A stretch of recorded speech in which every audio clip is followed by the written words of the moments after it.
Abu Dahda ini orang kayanya Madinah, hebatnya kaya dermawan. Yang banyak di Depok kaya pelit.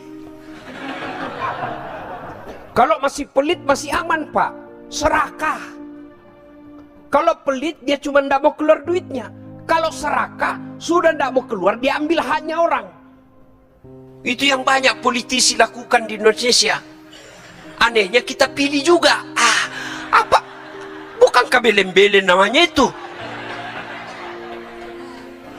Iya toh, kita sudah tahu tapi masih dipilih juga hanya karena pencitraan.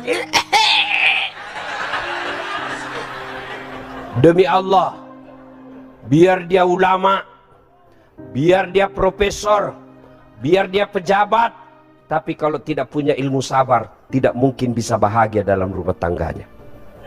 Ini sabar.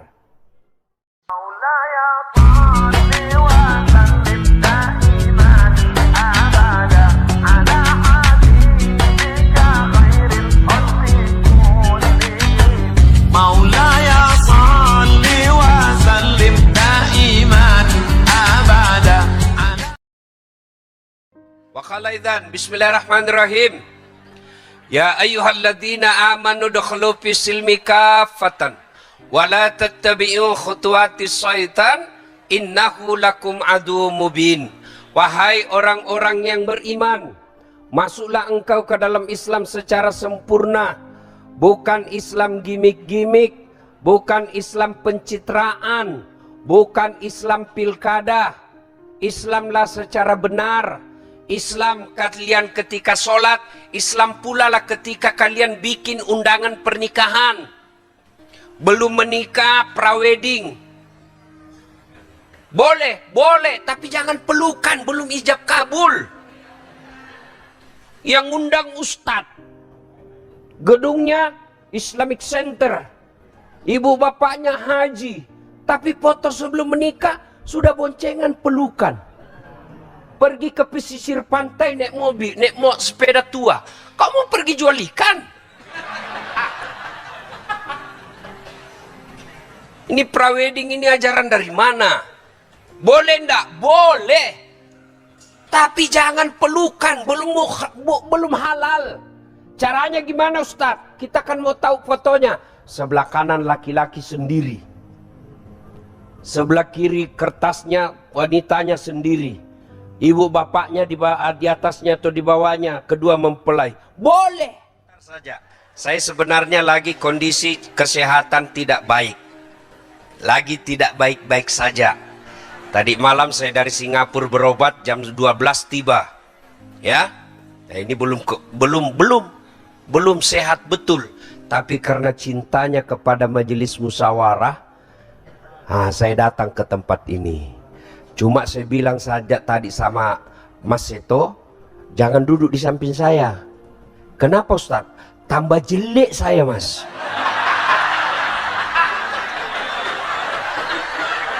Ya toh?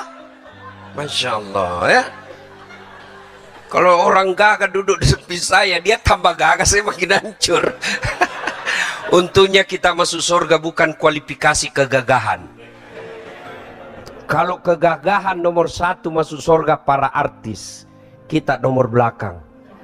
Tapi alhamdulillah Allah katakan inna akramakum indallahi atqakum. Yang paling mulia di sisi Allah adalah yang paling bertakwa. Ada kulit hitam, wajahnya budak, tapi dimuliakan oleh Allah. Siapa? Bilal bin Rabah. Ada orang tinggi jabatan, cakep, Masya Allah, cakep betul, kekuasaan bagus. Namanya Fir'aun. Iya, Fir'aun itu pak, tidak ada yang berani lihat wajahnya. Tapi karena dia sombong, Allah laknat dia. Apa laknat Allah? Haram masuk surga. Kalau kita masih 50-50. Ada harapan masuk surga, ada harapan masuk neraka pak. Fir'aun sudah divonis haram masuk surga. Disebut dalam Quran, haram. Padahal dia gagah. Elektabilitasnya paling tinggi pak. Tapi karena tidak punya iman, Allah hinakan Fir'aun. Mana buktinya?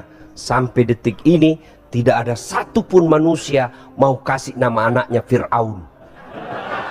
Jangankan kasih nama, dituduh aja Fir'aun marah, Pak. Iya kan? Sebaliknya, ada manusia hina di hadapan manusia, namanya budak. Budak itu beda dengan pembantu. Kalau pembantu dia digaji tiap bulan dan dia bisa pilih tuan yang mana dia senang. Tapi budak itu hak milik, Pak.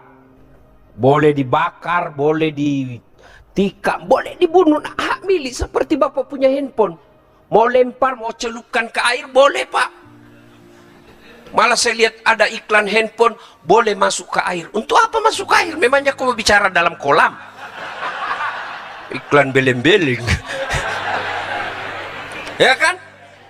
Masita. Tapi karena punya iman, Allah muliakan Masita. Apa buktinya? Ketika Nabi Isra Mi'raj, Nabi mencium, siapa itu? Barusan saya bau harum seperti ini. Apa di arwah para nabi? Bukan. Para rasul? Bukan. Malaikat? Bukan. Siapa dia? Jibril? Dia arwahnya Masita. Harum. Sampai Nabi pun Isra Mi'raj masih mencium keharumannya. Cukup sampai di situ? Tidak. Allah muliakan Masita. Sampai detik ini berapa banyak perempuan namanya Masita, dan saya yakin ada di antara ibu-ibu. Nah, supaya kita menjadi orang yang jauh dari Fir'aun, masuk golongan Masita, kita hadir di pengajian ini. Tapi setan dia goda kamu. Tidak usah dengar ceramah, pegang HP-mu. Kau sudah tahu apa yang dia sampaikan itu. Ngapain kau ngaji kalau begitu? Dari kau lahir belajar A, Ba, Ta, sampai sekarang itu juga itu kau baca. Kalau kau bilang, sudah kau tahu ceramahnya. Kenapa mesti diulang-ulang? Itu karena setan selalu menggoda kita. Maka simpan dulu HP-nya, dengar dulu ceramah. Ya? Nah, suatu kali Nabi di Madinah sangat panas. Panas betul. Itu Madinah, Bu. Ibu tahu Madinah? Tahu Madinah, Bu? Tahu? Itu Depok belok kiri. Nah, Madinah kalau panas, Pak, asli panas. Kalau dingin, asli dingin. Dan saya sering rasakan. Madinah panas waktu itu. Dalam keadaan panas, tiba-tiba ada seorang manusia keluar dari rumahnya. Berlari-lari kecil dia, Pak. Kenapa? Takut sengatan matahari. Lalu menuju ke masjid. Dia adalah Abu Bakar Siddiq. Selang beberapa saat keluar lagi dari rumah seorang manusia berlari-lari kecil. Juga takut sengatan matahari, maka dia buru-buru. Tak lain adalah Umar bin Khattab. Dia dapati Abu Bakar. Abu Bakar, tidak biasanya siang-siang begini kau ada di masjid. Ada apa gerangan? Lapar, Kak Bos. Kosong perut. Daripada saya cuma lapar di rumah, mending saya datang di sini. Lapar dapat pahala. Sama waktu saya sekolah, Pak. Makanya kebiasaan sampai sekarang terbawa puasa Senin Kamis. Kenapa? Saya sering kelaparan waktu sekolah. Saya bilang sama adik saya, daripada kau cuma lapar, mending kau puasa. Lapar dapat pahala. Akhirnya kata Umar, saya lapar, maka saya datang ke sini. Kata Abu Bakar, Umar balik tanya, kau juga kenapa ada di sini? Sama, saya juga lapar. Mereka lanjutkan zikir. Selang beberapa saat keluar rumah seorang manusia, santai aja jalannya, tidak buru-buru. Kenapa? Kemana beliau melangkah, ada awan melindunginya sehingga tidak tersentuh secara langsung oleh matahari. Dialah Muhammad sallallahu alaihi wasallam. Assalamualaikum warahmatullahi wabarakatuh. Wahai sahabatku. Waalaikumsalam warahmatullahi wabarakatuh. Kata Nabi, siang-siang kok ada ke masjid semua di sini, ada apa? Kata Umar, kami lapar ya Rasul, makanya kami datang. Umar balik bertanya, ya Rasul, Anda juga kok barusan siang-siang begini? Dia bilang, sama, saya juga lapar di rumah, maka saya datang, Pak. Akhirnya Umar punya usul, ya Rasul, bagaimana kalau kita ke rumahnya Abu Dahda? Abu Dahda ini orang kayanya Madinah, hebatnya kaya dermawan. Yang banyak di Depok, kaya pelit. masih pelit masih aman Pak, serakah. Kalau pelit dia cuma ndak mau keluar duitnya. Kalau serakah sudah ndak mau keluar, dia ambil haknya orang. Itu yang banyak politisi lakukan di Indonesia. Anehnya kita pilih juga. Apa? Bukan kabelem-belem namanya itu. Iya toh, kita sudah tahu tapi masih dipilih juga hanya karena pencitraan.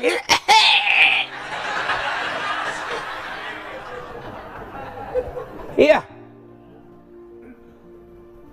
Abu Dahda kaya dermawan. Sampai di rumahnya. Assalamualaikum warahmatullahi wabarakatuh, kata Umar. Assalamualaikum warahmatullahi wabarakatuh ya sahibul bait. Selang beberapa saat dijawab oleh perempuan. Waalaikumsalam warahmatullahi. Ya Rasulullah, masuk ya Rasul. Kata Nabi, tunggu dulu, mana suamimu? Baru saja ke pasar, sebentar lagi datang. Oh begini, tidak boleh kami masuk tanpa izin suamimu. Nih, dengar ibu-ibu.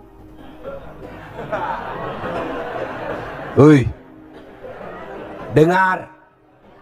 Tidak boleh memasukkan laki-laki tanpa izin suami. Ini Nabi. Bagaimana kalau sepupu? Sepupu satu kali, tidak boleh. Sepupu dua kali, tidak boleh. Apalagi sepupu lain kali. Tapi yang banyak sekarang baru suaminya pergi ditelepon teman SMA-nya. Cepat kau datang. Suamiku sudah pergi, cepat-cepat. Saya diprotes ibu-ibu. Lebih banyak laki-laki selingkuh daripada perempuan. Siapa bilang? Ayo, sama jumlahnya. Kenapa? Ibu-ibu pasti selingkuh juga sama laki-laki.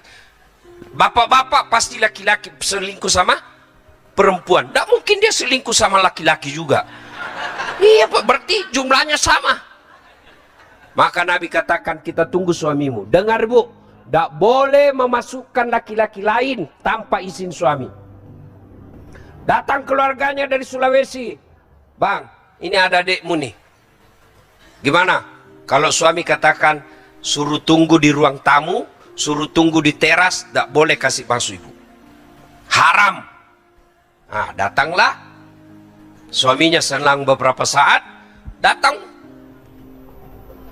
Ini Abu Dahda senang betul. Ya Rasulullah, terima kasih kau datang ke rumah kami. Kenapa ya Rasul? Kata Umar, lapar kami bos. Jangan juga kau cari di buku bos. Tidak ada kata bos di buku ini gaya dasar atletis supaya enak. Lapar kami nih. Adakah bisa dimakan? Tenang ya Rasul. Duduk manislah ya Rasul di sini. Abu Dahda ke kebunnya. Dia ambil pohon kurma Pak. Dia bawa dengan pohonnya. Bingung Nabi, ya Rasul.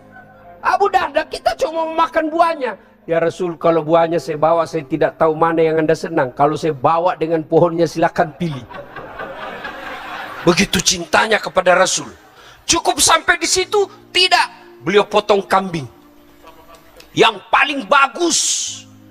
Tidak seperti ibu-ibu ngasih orang, nak, ada kue di situ dalam kulkas, bawakan Ustadz Das'ad daripada basi.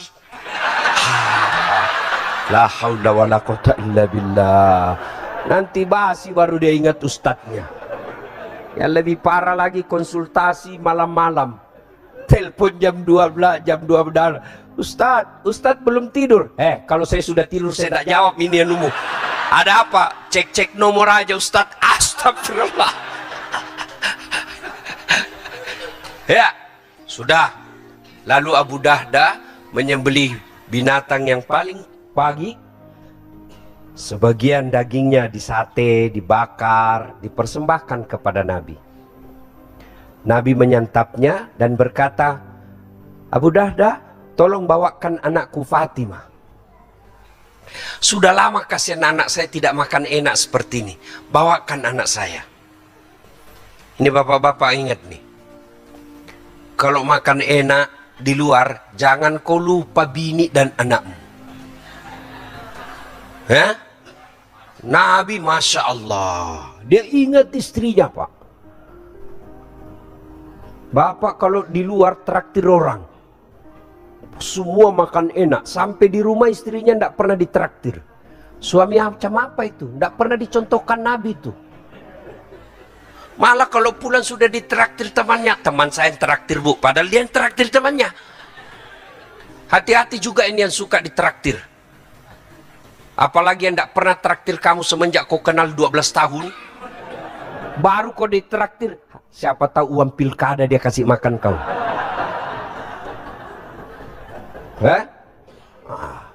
Nabi mantap. Sudah itu Nabi mengambil semua sampel makanannya. Diangkat roti, daging. Apa kata beliau? Saudara-saudara sekalian, tadi kita keluar dalam keadaan lapar, perut kosong. Tapi alhamdulillah, berkat persaudaraan di antara kita, perut kita sudah kenyang. Tidak perlu beli kambing, tidak perlu beli kurma. Alhamdulillah kita sudah kenyang. Tapi ketahuilah saudara-saudara sekalian, sampai Nabi 3 kali mengulangnya. Ketahuilah saudara-saudara sekalian, semua yang masuk ke dalam tenggorokanmu, makan dan air yang lewat di tenggorokanmu, demi Allah, kelak akan diminta tanggung jawabnya di hadapan Allah Subhanahu wa ta'ala. Lalu Nabi mengucapkan ayat, Al-yawma nahtimu ala afwahihim wa tukallimuna aydihim wa tashhadu arjuluhum bima kanu yaksibun. Sadaqallahul adzim. Apa hikmah dari kisah ini? Satu, tidak ada rumah tangga yang tidak ada masalahnya. Ayo, ada orang pak, sudah 2 anaknya kasihan, tidak punya rumah. Ada orang belum menikah sudah punya rumah. Apa masalahnya? Tidak ada anaknya. Ada orang punya rumah, punya anak. Apa masalahnya? Suaminya selingkuh. Setia suami istri, ada anak, ada rumah. Apa masalahnya? Mertuanya suka intervensi. Mana ada orang manusia yang tidak ada masalahnya? Ayo tunjukkan ke saya. Ini di depan saya. Muka-muka penuh masalah juga ini pak. Ayo tunjuk ke saya, mana ndak ada masalahnya. Semua orang punya masalah. Alhamdulillah, sedulur-sedulur saklawase. Allah tidak berkata, Dasat, kalau ada masalahmu, kau jadi anggota dewan dulu. Ndak. Masalahnya. Bapak-bapak, ada yang kalah soleh di sini Muhammad Sallallahu Alaihi Wasallam? Ada kau kalah puasanya Nabi? Ada kau kalah tahajudnya Nabi? Ada kau kalah lisannya Nabi, hal lembutnya? Ada? Demi Allah, tidak ada yang kalah ibadahnya Nabi di kolong langit ini. Tapi apa Nabi tidak punya masalah? Dengar tuh tadi kisah kelaparan pak. Datang Jibril menawarkan, ya Muhammad, kau berdoa, ini gunung Uhud dijadikan emas. Apa kata Nabi? Lebih baik saya lapar hari ini, besok saya puasa. Kenyang hari ini, besok saya puasa. Kita baru mengeluh sedikit tidak makan. Aduh, ya Allah, kenapa kau hukum saya begini? Itu Nabi, ibadahnya bagus. Ada masalah dalam rumah tangganya. Ya Allah, capek saya hadapi hidup saya, ya Allah. Kenapa kau berikan beban berat begini, ya Allah? Kata Allah, malaikat, karena dia sudah capek hidup, cabut nyawanya. Mana ada manusia yang tidak ada masalahnya? Ayo. Dimas, kalau ada masalahmu, kau jadi kaya dulu. Udah. Allah cuma minta 2 hal. Ista'inu bisabri wassalah. Sabar, perbaiki sholatmu. Itulah resep menyelamatkan rumah tangga. 2 aja. Sabar. Ada masalahmu, sabar. Digosip, sabar. Suamiku jelek. Iya, sabar. Itulah jodohmu. Kenapa? Allah tahu kalau suamimu gagal, dia malu jalan sama kau. Kenapa? Karena kau juga jelek. Selesai urusan. Istriku suka ngomel. Sabar. Kau ndak sabar, pulangkan saja. Ini kok ngomel-ngomel, bertengkar, hamil lagi.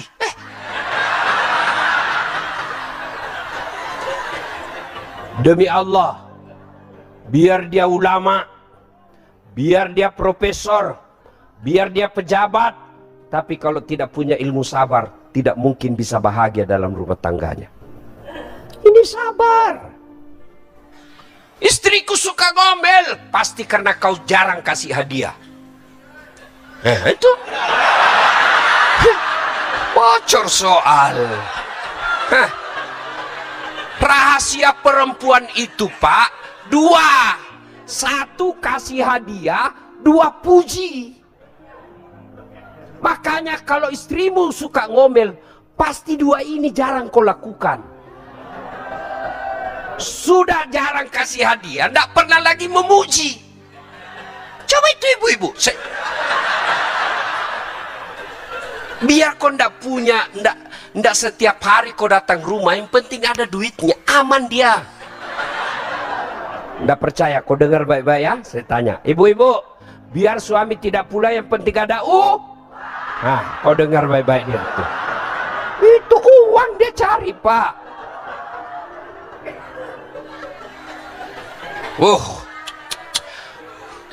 Nah sekarang, apakah rumah tangga yang bergelimpangan dengan salah kalau bergelimpangan ya, bergelimang dengan materi, jaminan bahagia? Enggak. Kalau gara-gara materi orang bahagia, tidak ada anak orang kaya yang cerai. Buktinya lebih banyak anak orang kaya yang cerai daripada orang miskin. Iya toh? Iya. Kalau dari segi ekonomi, Bu, bukan banyaknya ukurannya, tapi apa? Rasa cukup. Maka bapak-bapak, kalau istrimu suka ngomel, pasti bapak kurang memuji. Dengar ini, Pak, rahasia ini ya, jangan kau kasih tahu yang tidak datang.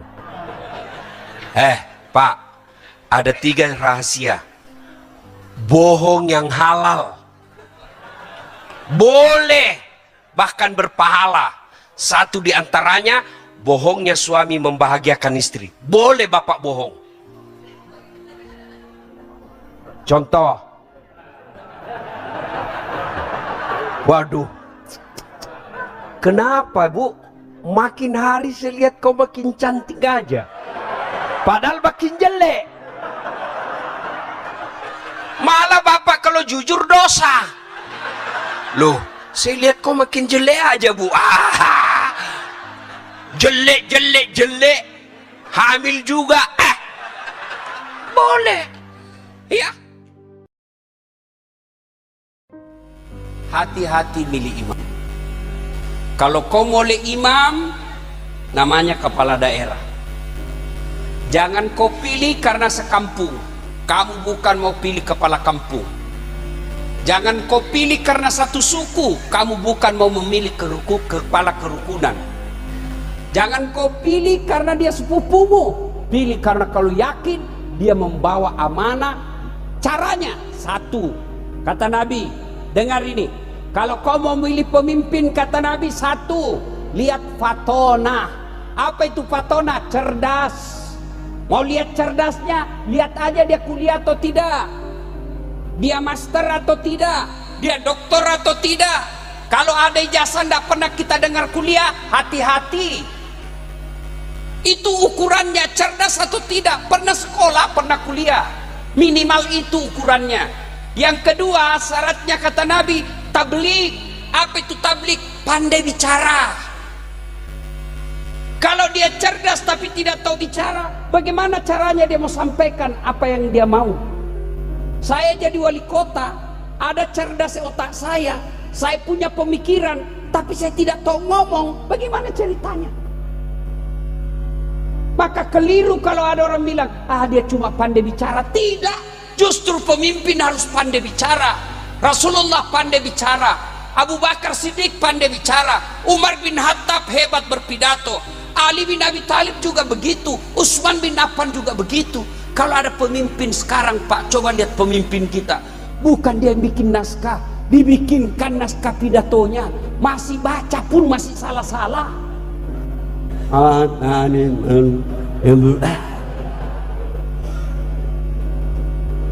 Yang ketiga syarat pemimpin, sidik, bisa dipercaya. Bapak mau tahu bagaimana dia bisa dipercaya atau tidak? Lihat aja ngomongannya, lihat dia waktu kampanye. Kalau dia kata A baru dia bilang C lagi, jangan kau percaya orang begitu. Dan yang keempat, amanah. Biar dia cerdas, pandai bicara tapi tidak amanah, bahaya. Lebih baik memilih orang bodoh tapi amanah daripada orang pintar tidak amanah. Karena lihat penghuninya KPK, ada orang bodoh, orang cerdas semua di dalam, Pak. Kenapa? Karena dia tidak amanah.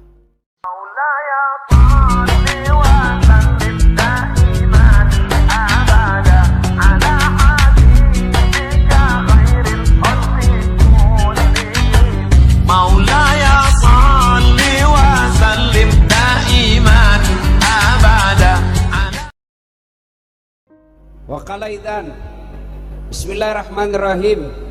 Innallaha wa malaikatahu yusalluna 'alan nabi. Ya ayyuhalladzina amanu sallu 'alaihi wa sallimu taslima. Sesungguhnya Allah dan para malaikatnya bersalawat kepada Rasulullah Muhammad sallallahu alaihi wasallam.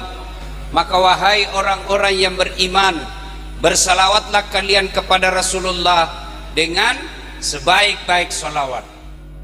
Istri, doa yang disebut fid dunya hasanah.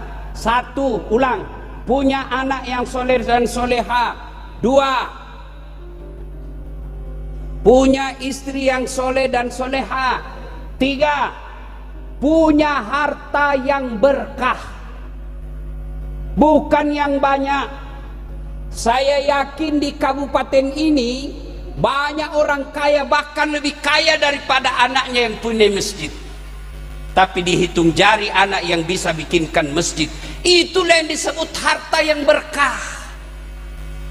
Ada orang banyak duitnya, rumahnya mewah, tapi pembangunan masjid nyumbang. Berapa dia sumbang? Hari Jumat 10.000. Mau lihat pelitnya orang Islam? Pelit. Mau lagi lihat pelitnya orang Islam? Mau lihat? Coba lihat kalau ada ulang tahun kabupaten. Dijemput artis. 3 datang. Artisnya, tukang make upnya, dengan manajernya.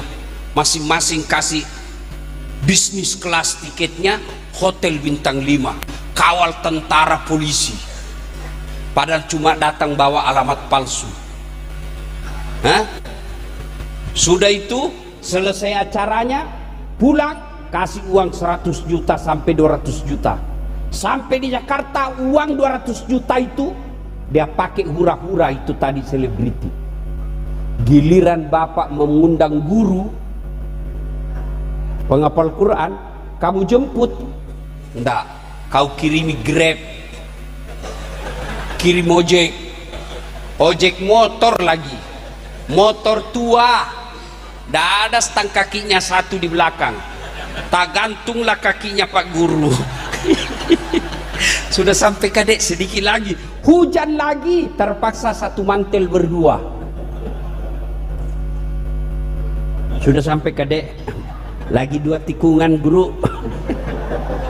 Sampai di rumah berhenti hujan, panas lagi, kadar kipas.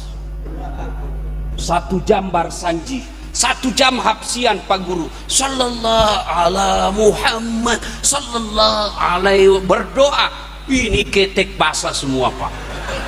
Begitu mau pulang dia kasih uang 50.000. Kau kusut. Kata suaminya, masa cuma 50 kau kasih? 1 jam itu dia doakan kamu supaya rumah berkah. Apa kata bininya? Tambahlah sudah di situ pisang 2 sisir. Coba, ini pelitnya kita. Mau lihat pelitnya kita? Coba kalau edarkan celengan, Pura-pura ndak lihat Pak. Begitu mau lewat depan kita pura-pura.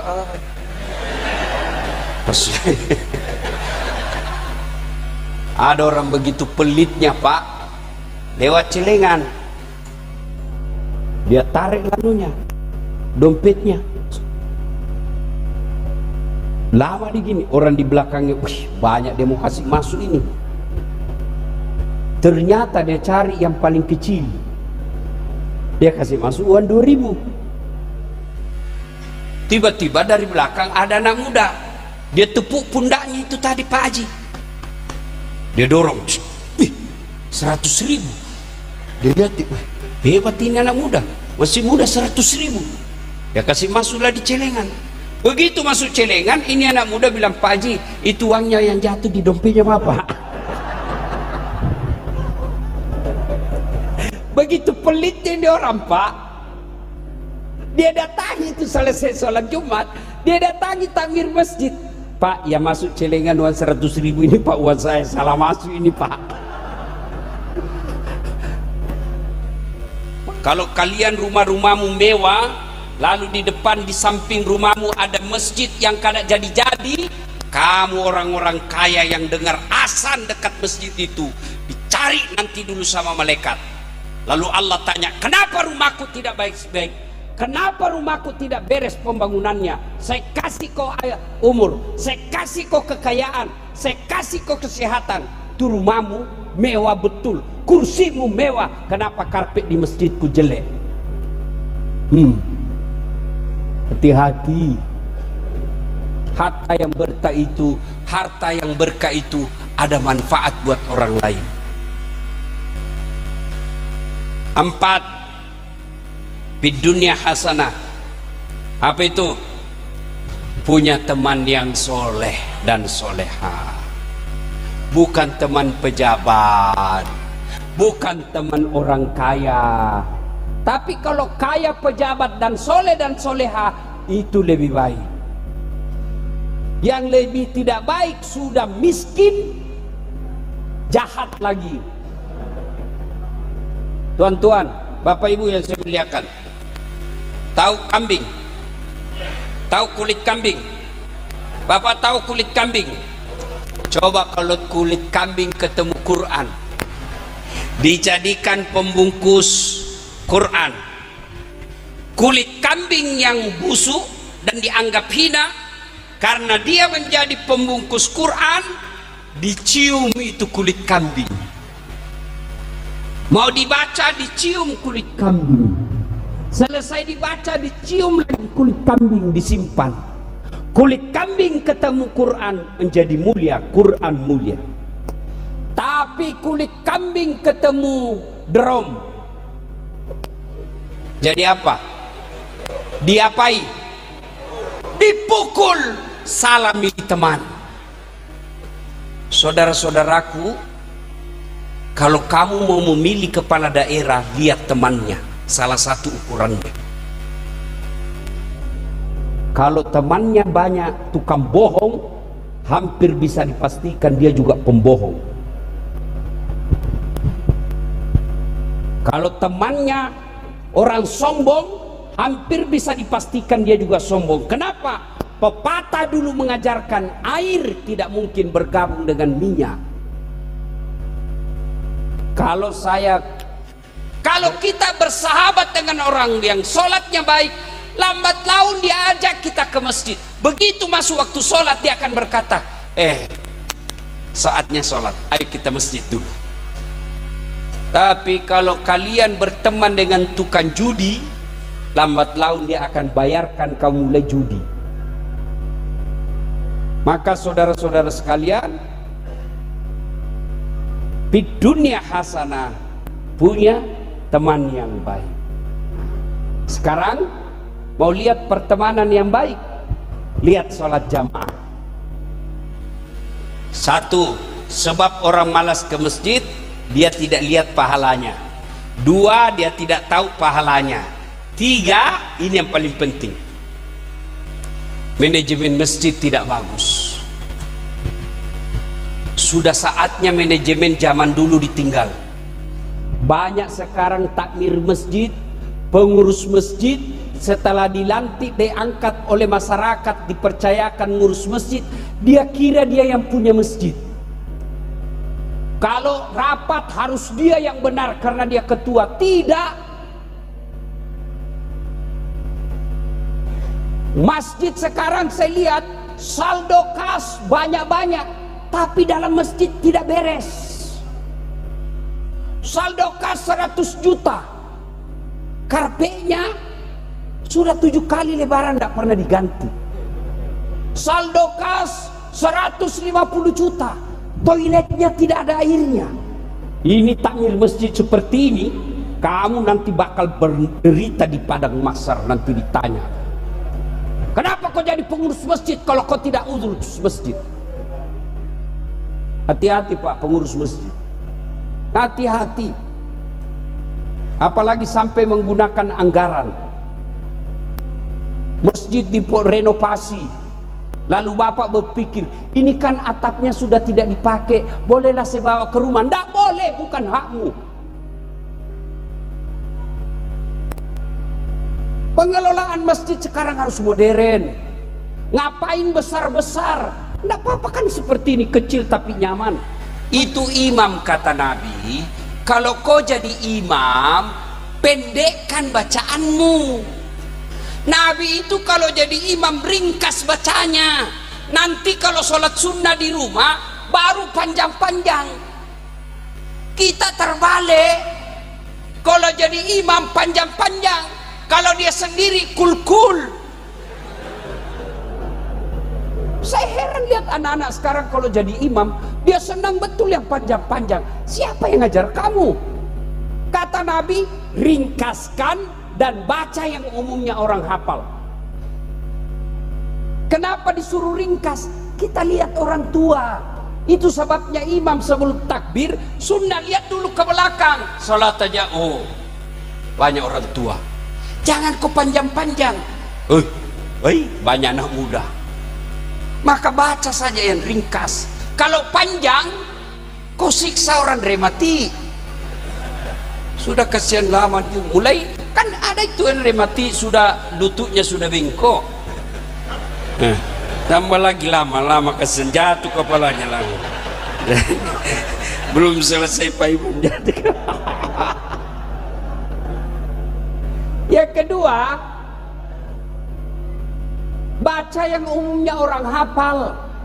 Tujuannya apa? Satu, supaya kita bisa khusyuk dengar.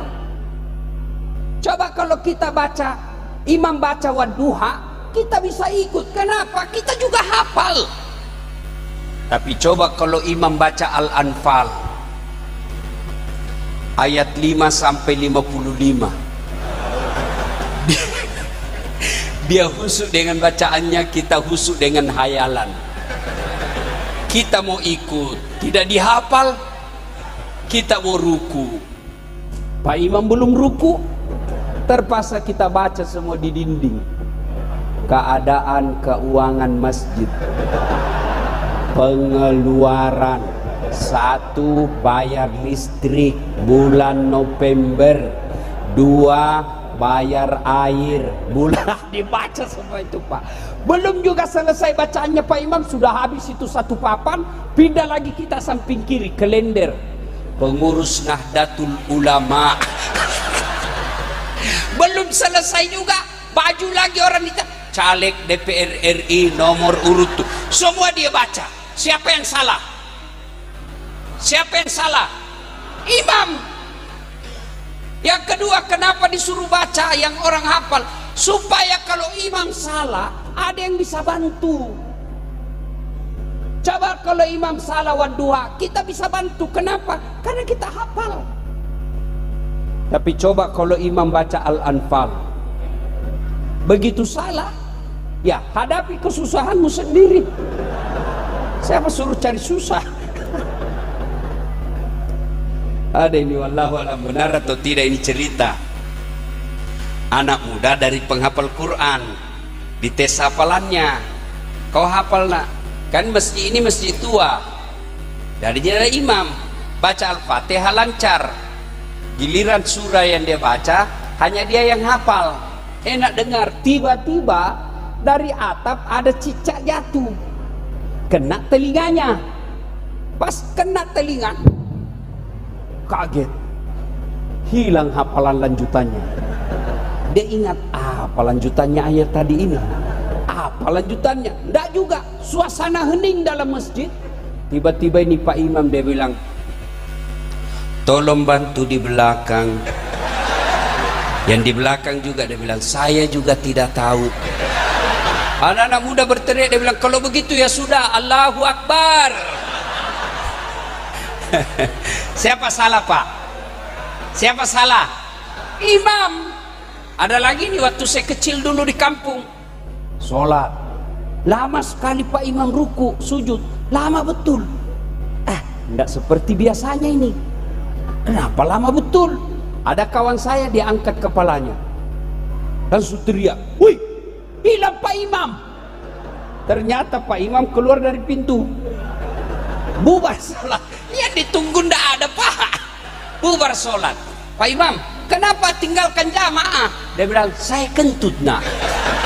Pak Imam, lain kali kalau kau kentut, kasih bangun supaya kita lihat. Dia bilang, itu justru saya malu kau lihat. Kacau sholat. Siapa yang salah? Siapa yang salah? Pak Imam. Itulah sebabnya dalam sholat, fikih sholat jamaah, tidak boleh sembarang jadi imam. Jadi makmum siapa saja boleh jadi makmum, tapi jadi imam tidak boleh. Kenapa? Kalau salah imam, salah semuanya. 27 November akan datang. Kabupaten kita milih imam. Hati-hati milih imam. Kalau kau boleh imam, namanya kepala daerah. Jangan kau pilih karena sekampung. Kamu bukan mau pilih kepala kampung. Jangan kau pilih karena satu suku. Kamu bukan mau memilih kepala kerukunan. Jangan kau pilih karena dia sepupumu. Pilih karena kalau yakin dia membawa amanah. Caranya satu, kata Nabi, dengar ini, kalau kau mau memilih pemimpin, kata Nabi, satu, lihat fatona. Apa itu fatona? Cerdas.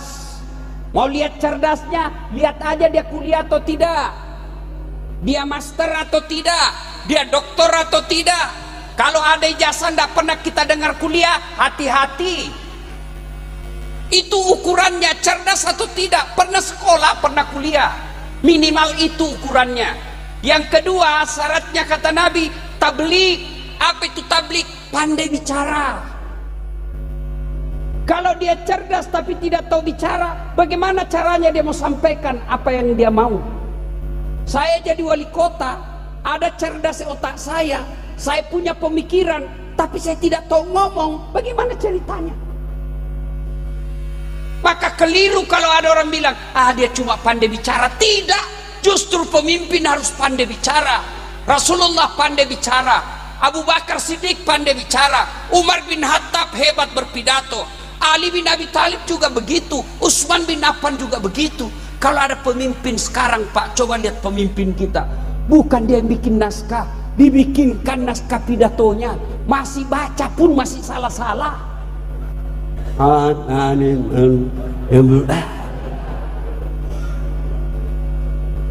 Yang ketiga syarat pemimpin, ulang, cerdas.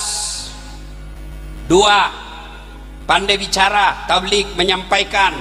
Tiga, sidik, bisa dipercaya.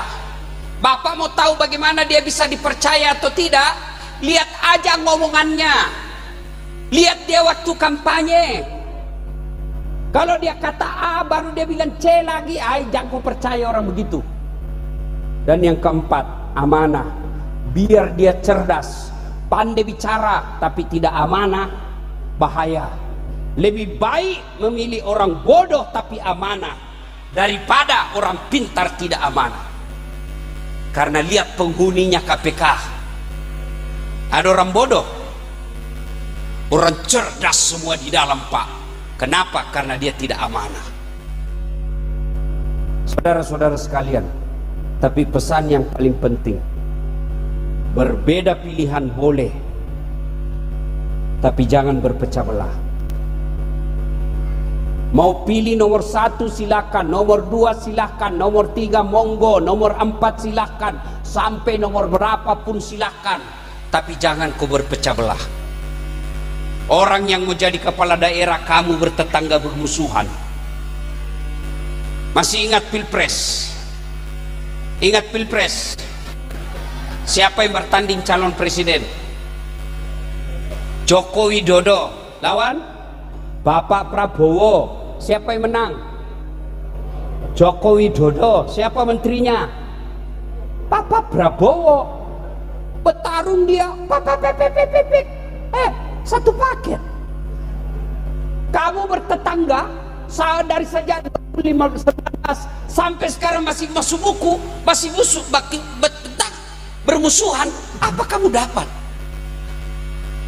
Kepada calon, jangan terlalu percaya ke Pak, tim sukses. Jangan terlalu percaya Pak, tim sukses. Lebih baik Bapak yang terjun langsung menyapa masyarakat, menyapanya, insya Allah keringat-keringat capeknya, letihnya jadi amal. Kalau memang Bapak mau amar ma'ruf nahi mungkar jadi kepala daerah.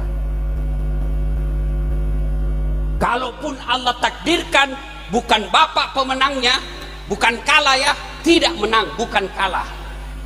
Saya 2014 ikut Pilkada Makassar, 10 pasang calon, kalah tidak, cuma yang menang lebih banyak suaranya. Saya tidak mau bilang kalah, belum tentu dia lebih hebat dari saya. Ternyata Allah tahu, dasat, tidak usah kau jadi pejabat.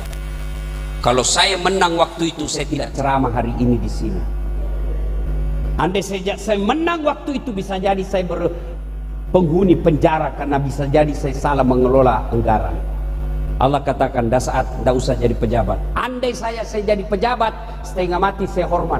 Datang Kapolres, siap komandan. Datang Kapolda, siap jenderal. Datang gubernur, siap gubernur. Datang presiden, siap Pak Presiden. Sekarang saya jadi ustadz, mereka semua yang hormat sama saya. Jadi Bapak, kepada tim sukses, silakan jagokan jagoanmu, tapi jangan kau menyebar hoax. Lebih baik Anda kemukakan tim sukses, apa visi misimu.